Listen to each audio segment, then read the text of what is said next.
Good afternoon, everyone. Listening to the Apathetic Life podcast, we return with the start of the new school year, the 2023 to 2024 school year.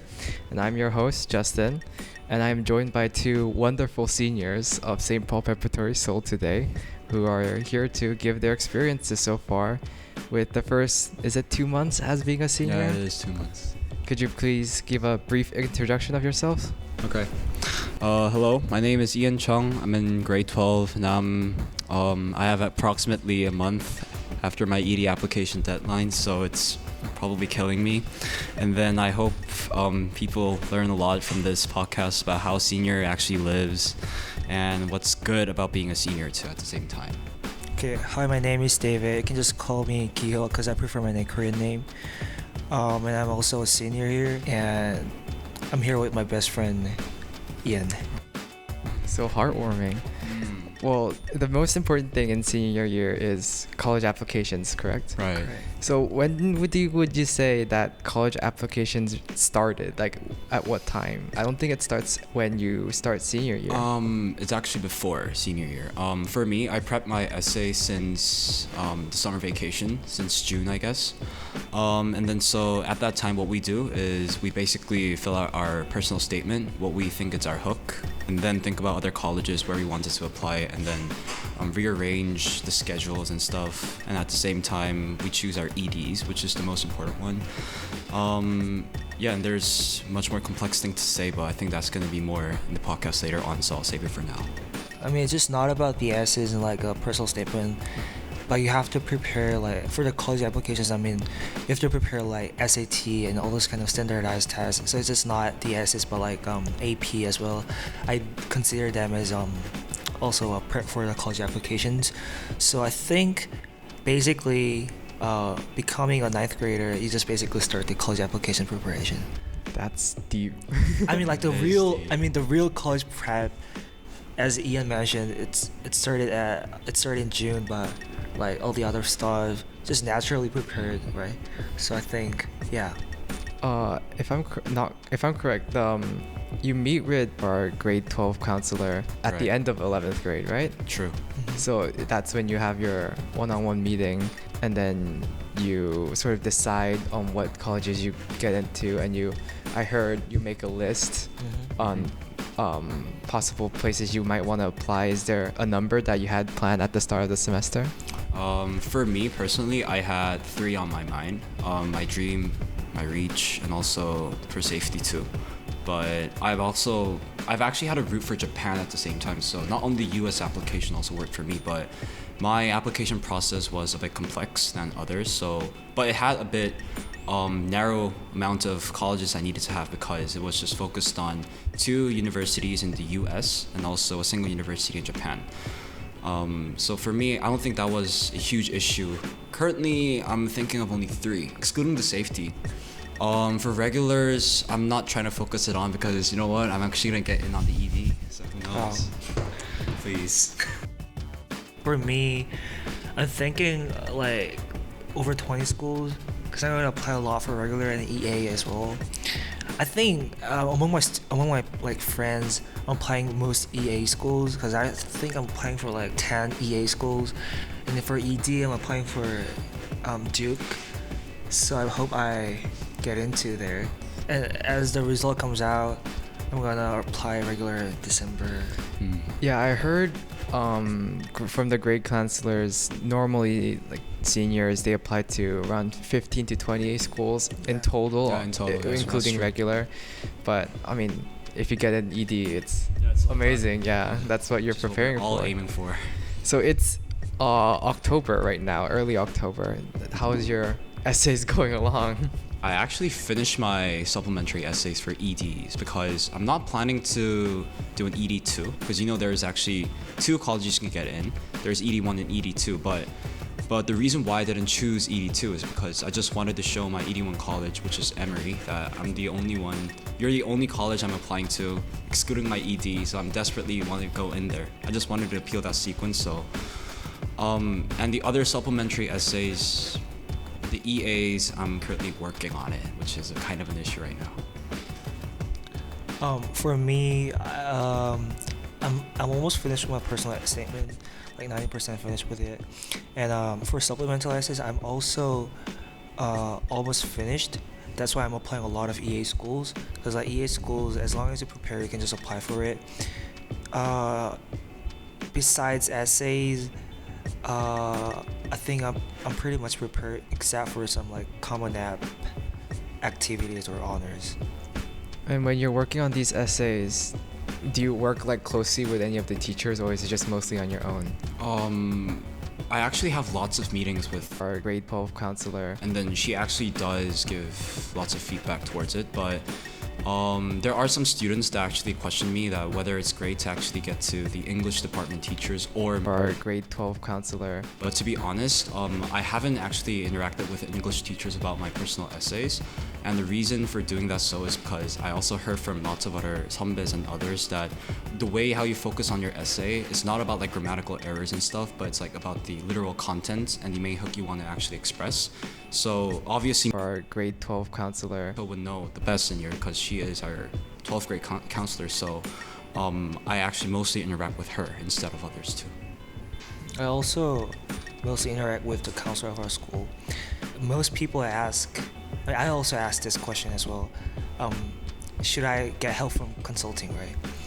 And I don't think that consulting would harm you, right? Sure. The purpose of the consulting is try to help you, right? Yeah. So I don't think that consulting is they're gonna give you a negative feedback or negative impact of you, because it's good for them if you go to a good college, right? So I'm not saying that you definitely should have to get help from consulting, but it would be better to get help from consulting. I recommended earlier, like at 10th grade-ish, or even faster, that would be better, but it's good to stick with one so that they actually know your processes and they've known you well, so they might give you lots of help in your personal essays too. So about these personal essays, they're mostly about like who you are as a student and a Right. person and why you want to apply to these colleges. Right. Is there a certain angle that you chose to do? I actually mostly base it on my past experiences. Like, well, it's kind of obvious, but to be honest, I actually wrote my essay about someone that's not about me, but who's very closely related to me, and the one who shaped my past and my current, who's my grandfather who passed away recently. And then, like, issues like this, if you think it's very meaningful to you, then maybe you should definitely include it in your essay. And I was actually planning to write this, like right after my grandfather has been passed away. So I mean, even though you get a lot of help from the consulting and stuff, the idea of the personal statement, it should be get done by you, right? Because it's your personal story and your personal content. It should be you who to bring up the idea of the essay. Even though you can get like editing help from other people, the idea, it should be solely from you. So I think personal essay, it's personal literally, like apparently it should be done by you. Yeah. But the problem is with these personal essays is that you have to do it while doing like schoolwork. Oh, yeah, and true. because if you don't get into ED, your first semester of your senior year also counts towards your transcript. It's like the teachers tell you to maintain a good grade, and how's that been going? Because you have to do both at once. I'm mostly struggling with studio art right now. I mean, like, yeah, it is difficult to maintain, and that's the reason why lots of other people in the past, our 선배s, our alumni, they keep on saying that the first semester of 12th grade will be the busiest and also the most stressful years out of all. But now I'm actually getting in that situation. I'm actually feeling it. But when you think optimistically, once it's done, then you're completely free. And then, yeah, so that's just my motto. I mean, like the GPA, all the kind of grades that you have, it's a GPA, right? I'm not like belittling or patronizing any other people who just like deem GPA as a crucial thing and like the most important thing, but I don't want to be too stressed out because of the grades that I get, and also it can be failed for ED, right? Like, it's not always what it is and how it is. It's just not like always how you get into ED. It's not alright. I mean, it's not always like 100% you get into ED. It is just like I guess for me, I applying ED my dream school, and I think most of people do like that.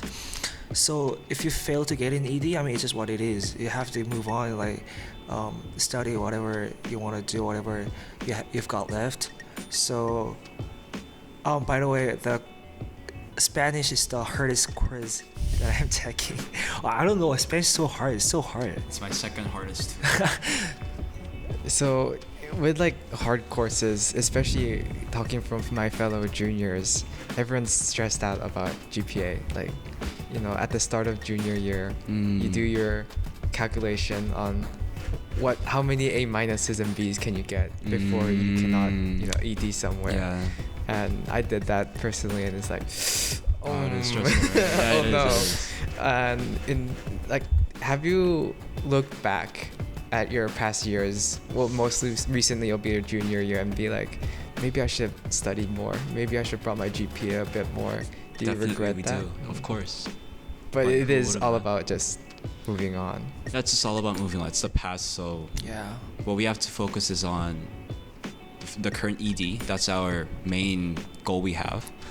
And then besides that, I think like, yeah, we just have to leave it as life goes on. Like it's just the past, so we just have to leave it. I mean, like GPA, of course, it's important, but like the university, they view our like, they have like a holistic view in terms of our career and like all the kind of grades and extracurricular activities. So I think, for me personally, my GPA was not that bad in my junior year because I got a lot of stress. Like, but the thing here is how to relieve the stress, right? I think like if you have a lot of stress because of grade and GPA, that might boost you up to get a good grade, but I think it ruins your life in general if you have too much stress, like other than GPA, like relationship with friends and like your health problems. I don't know, it just depends on people what they value the most. But then for me, it was not the GPA, so I kind of regret not getting. I'm not regretting not getting good GPA. I'm regretting about only caring about my GPA my junior year. Yeah. It's not just GPA, there's also SATs you have to work about. If you're taking the ACTs, that's the thing. I mean, SATs are optional now, but That's true. is it really I optional? mean, though they say it's optional, but if you, for example, have like a 1560 on your SAT, then why would you just not upload it? Like, it's going to be beneficial for you. And then they actually do consider it a bit, I think, though they say it's temperately optional. Well, yeah, it's not just SAT, but there's also, you know, your extracurriculars that everyone says matters so much. Yeah, they are definitely not optional. You need to have it. If your GPA is not that outstanding, even though your GPA is outstanding, you definitely should have some. Have you ever thought of Ian? Yeah. Why you have to go to a good university? Why I have to go to Yeah. a good university? Because all these SAT, GPA, all these kind of things for us is to go to a good university, right? But you have to be insightful. I have two reasons for this. Yeah. One of the reason why, about like covering like 40%, is because my parents have invested this amount of money for me, so I should actually raise up their expectations and I should also buy into that. But at the same time, I'm also focusing on my career. And then if you actually go to a good university, if that occurs, then you have a very broad pathway, unless you're complete antisocial. I mean, you have a broad way of like your career, so you can meet lots of good people, you can get connections, you can actually get employed, and those opportunities are more frequent than actually going to just like universities what we never heard of. So we all have this pressure, right? But even if you don't go into the good university you aim for, but still, that I think that kind of counts as a good experience you have, because if you just tried your best and even though you failed, then still it's like it's completely worth it. Like, you can just be better in the future. You just didn't have the chance, and it was just unlucky. That's just what I think. It's good motivation to work hard and get into a good college. Well, you mentioned that you chose Emory as your ED. Is there a specific reason why? Emory, the reason why I thought it was beneficial is because I thought campus life would be very good there, and I know lots of people in there. And the business school also has a great name value there, and you can get employed to Amazon or Goldman Sachs, which is one of my dream companies.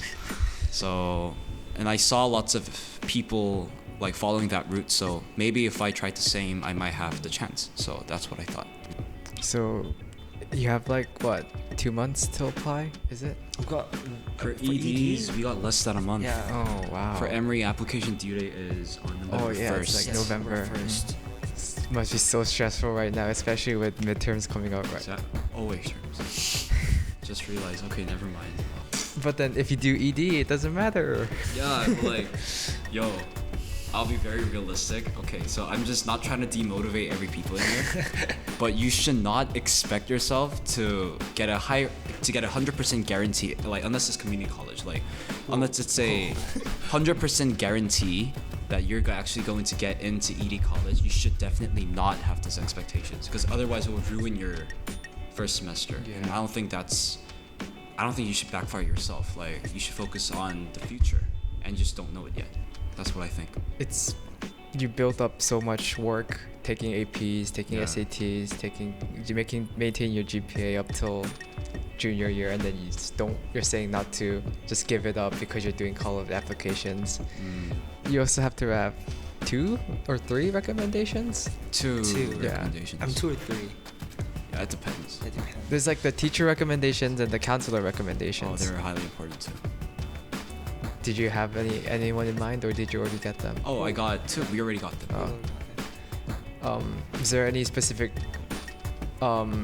like reason why you chose the teachers you got? Because what I heard from my counselors are that it doesn't matter if you're close to your teacher, because you go to the same school for like 3-4 years, you get close to a lot of teachers, more than 2 or 3. And our counselor said that instead of picking whoever's closest to you, you should pick someone that you actually excelled in class of, so they can have a lot to write about you. Is that true? I would say partly true, right? Because the teachers who are teachers who are close to you, they know you better, right, than the other students. For example, if Ian's a teacher and I'm a student and I'm close to him, he knows me better, my personality and like my activities and all those kind of stuff. But then if I'm not close to the teacher, but my academic performance is way good in certain teachers' class, but I'm not close to the teacher, I think that's a problem as well, because the teacher in the recommendation letter, they do not only write about the academic performance and behaviors, but they also have to write who I am, right?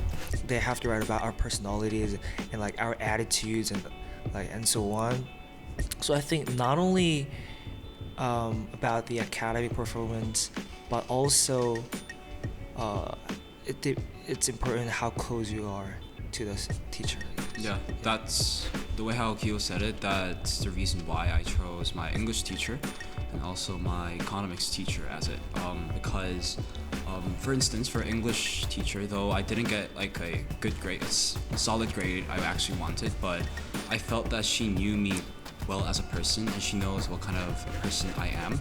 She might be very much more descriptive in the way she writes, like in a very honest way. And then we also had a good relationship too. Like it might sound ironic, but I sometimes have like good relationships with teachers that does not give me like good grades. So I think that's the reason why I chose someone who knows me the best. Is there any things that you would have done better in the process so far? I know you're like a bit far from ending, but anything that you would have done differently that you thought you made a mistake of throughout your process from 9th grade? Don't get a girlfriend. Just don't. Whoa. I mean, I thought you mentioned have good relationship with friends. I mean, okay, so it's okay to have a girlfriend, but just don't have a lot. What do you mean a lot? Can you have multiple at once? What do you mean? I mean, what I mean is that if you want to form a relationship with someone you definitely like, then you should stick with them, because it's just gonna make things a bit confusing. Okay, I don't want to raise my personal things. I just don't want to hurt my ex-girlfriend, so I'll just stop it here. So it's your personal experience. Whatever. So anyways, but just just mainly focus on your academics and just prioritize what you think is best, especially in junior year. Okay. That's what I want to say. Well, I hope you have a very fun time the second semester, where your senior privilege kicks in and all your decisions. Good luck on your endeavors. I think that will be all for today. Thank you again for coming on with your precious busy time of senior, and I wish you farewell, and thank you so much for coming. Okay, Thanks, Justin. Bye.